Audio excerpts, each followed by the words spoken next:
Gentleman yields back. The gentleman from New York is recognized. Mr. Goldman. Mr. Patel, does Donald Trump appear anywhere in the Epstein files? I'm sorry, could you say that again? It's not a complicated question. Does Donald Trump appear anywhere in the Epstein files? I didn't say it was a complicated question. I just didn't hear you, so my apologies.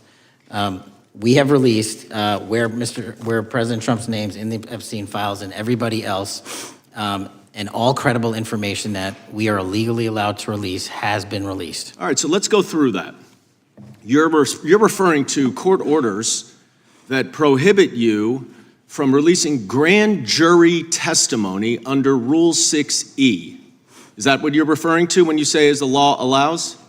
That's a piece of it. Really? What other evidence do those three court orders you cited prohibit from being released?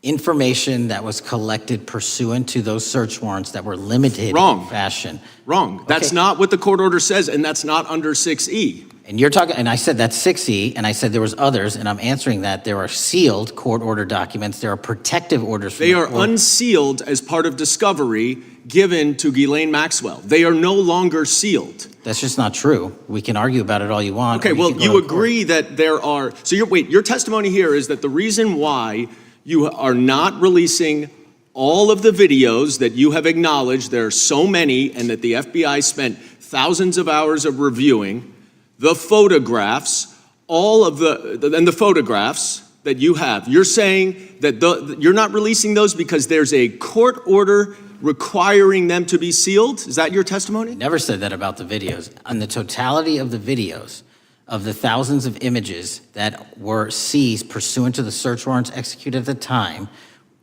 the overwhelming majority of that video is pornographic material that was downloaded from the internet and child sexual abuse material. We will never release that. Well, as you should not release the victims, but if there are videos that relate to others who Epstein trafficked to, such as maybe Prince Andrew, or photographs, that you have total control to release. Yes, and if it exists. And so why haven't you released it? Why are you supposing that that is a fact when in fact it is false? Are you saying that you're saying that none of the videos relate to anything relevant to the Jeffrey Epstein trafficking ring? Every single video that we have collected pursuant to the prior search warrants has been examined for the last 10 years. And every single video has been utilized for whatever prosecutions were able to be legally brought. I'm not asking about prosecutions. I'm asking about why you aren't releasing the full Epstein files, including the names of people who were involved in the sex ring that you promised to do before you became FBI director. I just told you, I'm not going to release downloaded porn of I'm not asking about internet. that. Fine. I'm asking about all the other files. What other videos? Tell me.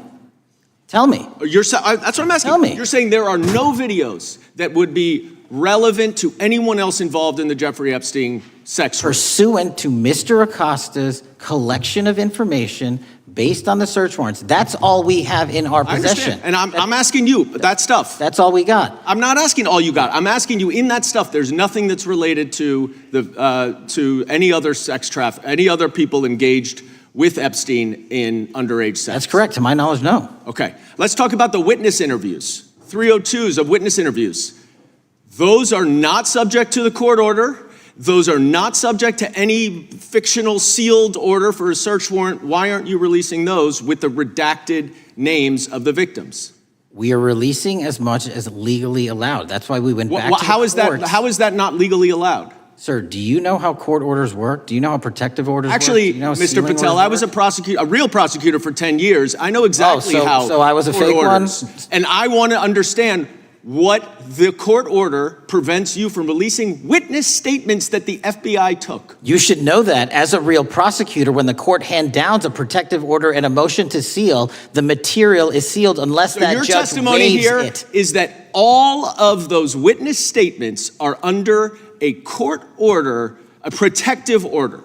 We are providing everything we can legally provide. No, that's not my question.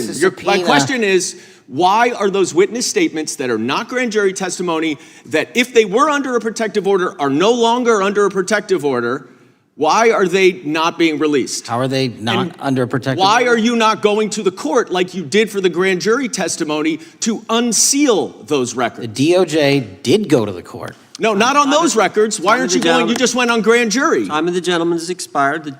You are hiding the Epstein files, Time Mr. of the gentleman Patel. has expired. You are part of the cover-up. Can I respond? Sure can.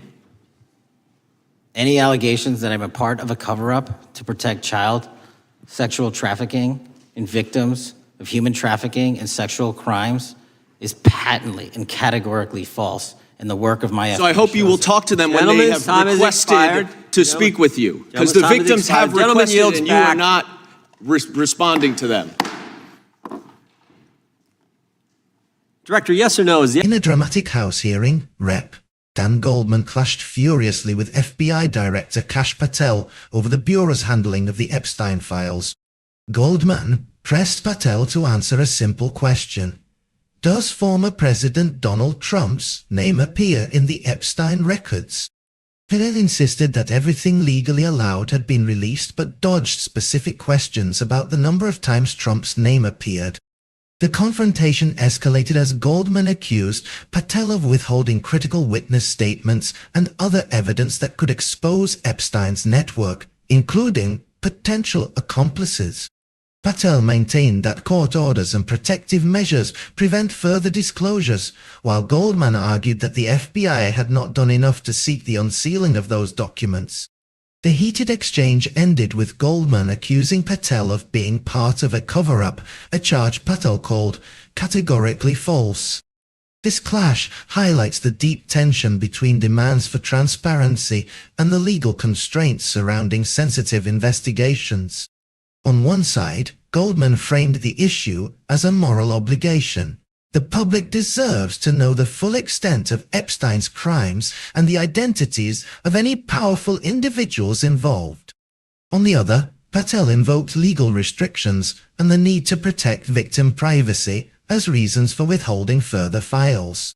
The result was a combative showdown that underscored the stakes for both accountability and trust in institutions. What makes this exchange so consequential is that it shines a light on the persistent opacity around the Epstein case, which has fueled years of conspiracy theories and speculation. By failing to provide clear answers about evidence, including whether all relevant witness interviews or videos have been made public, the FBI risks further undermining public confidence in its impartiality. Goldman's sharp questioning tapped into a broader public frustration with the perception that elites connected to Epstein may have been shielded.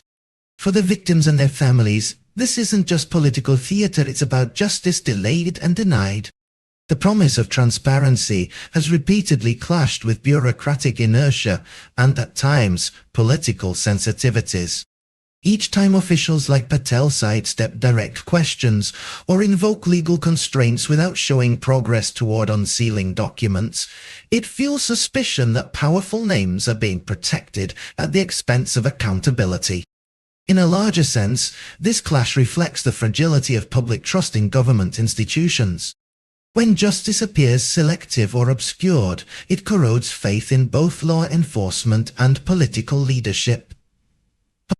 The hearing's combative tone and unresolved questions demonstrate that achieving genuine transparency in high-profile cases requires not only legal diligence, but also a willingness to confront the influence of power and politics. This hearing wasn't just about paperwork or court orders, it was about the fight for truth in one of the most infamous criminal cases in recent memory. The victims and the public deserve answers, not excuses. What do you think? Was Goldman right to push so hard for transparency, or was Patel correct to cite legal constraints? Share your thoughts in the comments, we want to hear your perspective. And if you believe the public deserves the full truth about the Epstein files, hit the like button, subscribe to our channel, and turn on notifications.